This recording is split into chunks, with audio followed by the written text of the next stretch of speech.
Hello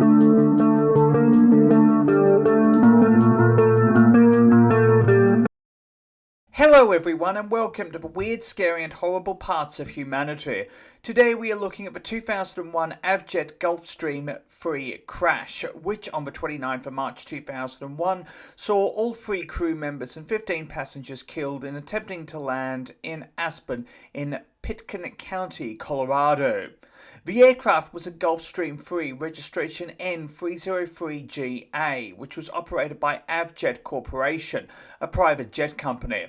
It was manufactured in 1980 and had flown 7,226 hours and 3,507 cycles. It was owned by Andrew Wagner, the founder of the defunct film studios Singeri Pictures. On the 29th of March 2001, Captain Robert Frisbee, aged 44, and First Officer Peter Kowalczyk, aged 38, reported for duty at Avjet's facility at Burbank, California, at around midday. Frisbee received his Gulfstream 3 type rating in January 1990 and joined Avjet in October 2000, having accumulated 9,000 flying hours and 1,475 hours as pilot in command of the Gulfstream 3. At the time he was engaged and was previously married to Tina Anderson, with Anderson telling the Los Angeles Times that he was a really good pilot. Kowalczyk joined Avjet in November 2000 and received his Gulfstream 3 type rating on the 9th of February 2000. He had a total of 5,500 hours flying time and 913 hours on the Gulfstream 2 and 3. He was married. The flight attendant for the flight was Catherine Naranjo, aged 42. At 12 p.m., First Officer Kowalczyk contacted the Hawthorne, California Automated Flight Service Station Specialist for a weather briefing. He was informed that it would be illegal to land at night in Aspen under the instrument flight rules, and due to noise restrictions there was a night curfew at Aspen, with planes unable to land after 6:58 p.m. local time, and they had to land within 30 minutes after sunset. The reason for the curfew is because the airport did not meet the FAA Stage 3 noise criteria. An alternative airport was identified at Garfield County Regional Airport in Rifle, Colorado. This was just 65.5 miles from Aspen. Checking the weather and the Gulfstream, they headed on an 11-minute flight to Los Angeles to pick up the passengers who they would fly to Aspen, Colorado. 15 individuals were aboard the plane as passengers, which was hired by Robert J. Muir to go skiing for the weekend in Aspen and for dinner on the Friday, the 29th of March, to celebrate the birthday of actor and business partner Mario Aguilar with his friends. They would be spending the weekend all together in a sort of YOLO birthday celebration for Aguilar.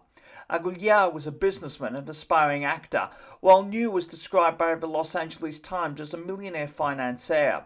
The passengers, in addition to Robert J. Muir and Mario Aguilar, were his siblings Joey Aguilar, Joe Aguilar's girlfriend Elena Bernal from El Monte, and a photography student at Pasadena City College, Miralles Tukia, who went by Mir, who was 26 years old at the time and an assignment editor for KTTV News, Channel 11, the Fox affiliate for Los Angeles, 22-year-old Marissa Whittam, who was a production assistant at KTTV and Tuki's girlfriend, 26-year-old Eugene Kaplansky, who lived in Hollywood and wanted to become a certified public accountant, having passed the first part of the exam, 23-year-old Ori Greenberg, who lived in Hermosa Beach and was an aspiring filmmaker, having won a directing award at the Moxie Santa Monica International Film Festival for a short film he directed about the homeless, and graduated 3 months prior from Orange County's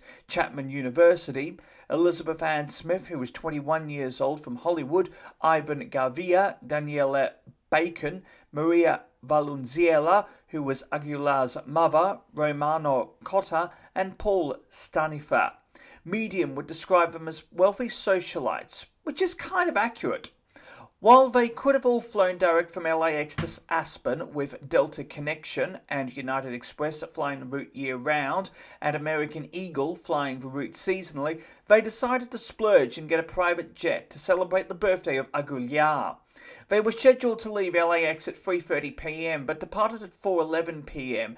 due to the late arrival of passengers. Indeed, when the crew arrived at LAX, there were no passengers there. As a result, their estimated arrival time at Aspen would be 6:46 p.m., 12 minutes before the night curfew kicked in.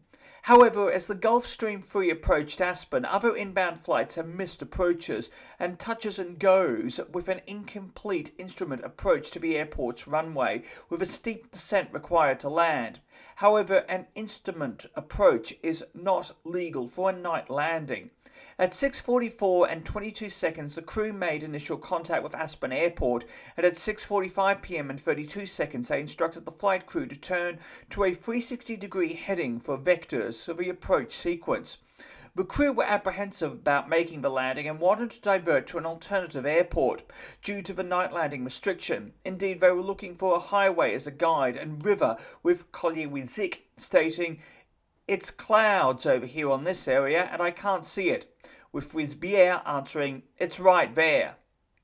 But Newman had his business assistant call Avjet management when overhearing the pilots, telling them to let them know that the aeroplane was not going to be redirected, and he told his assistant to call Avjet and instruct Captain Frisbier to keep his comments to himself.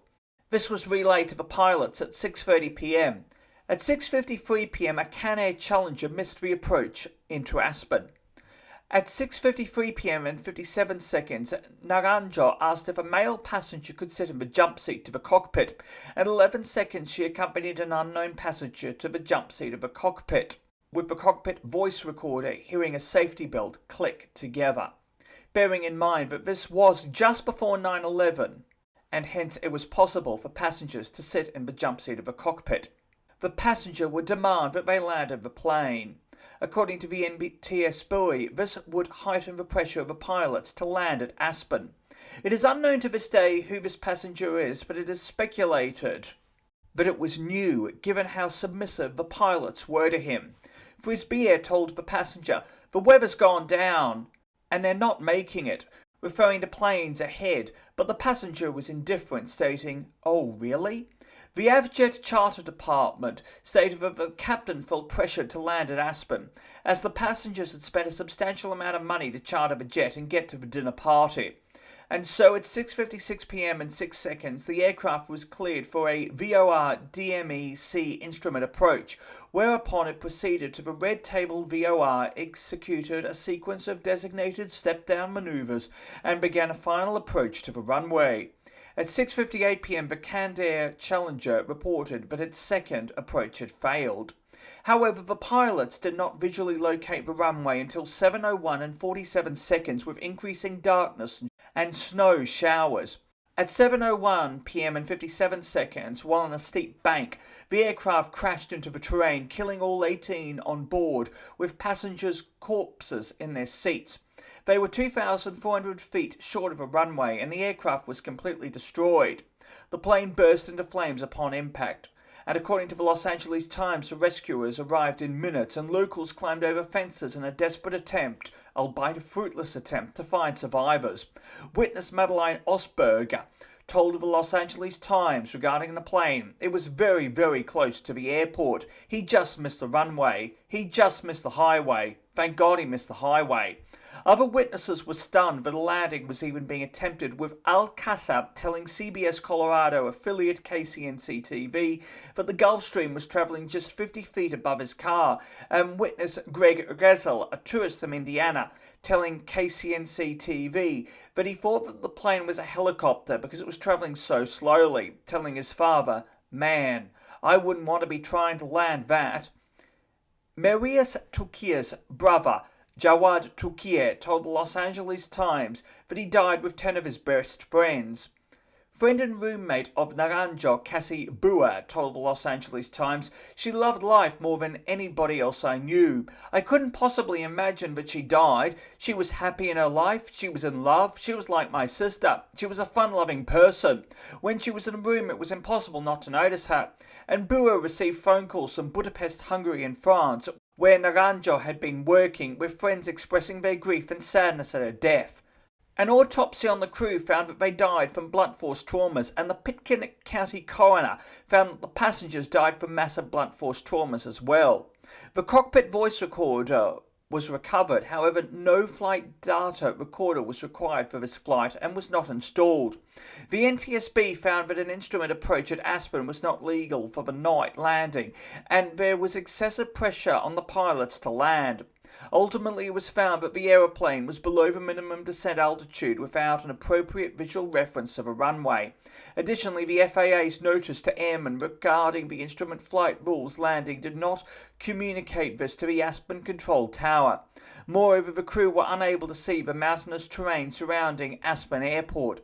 Finally, the NTSB noted that the pressure to land compounded by the delayed departure from LAX and the nighttime landing restriction caused the accident, but I'm kind of surprised that they didn't put more pressure on the arrogance of a passenger to go into the cockpit and demand that the plane land.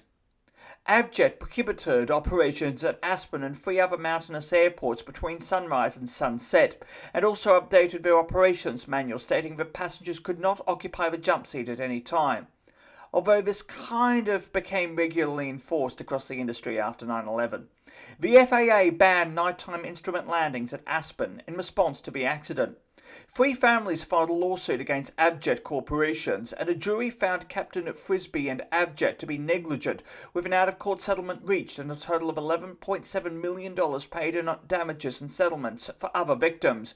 One of those who sued Avjet corporations was then 83-year-old Julius Szabo, the father of Mario Aguilera and the husband of Maria Valunziela.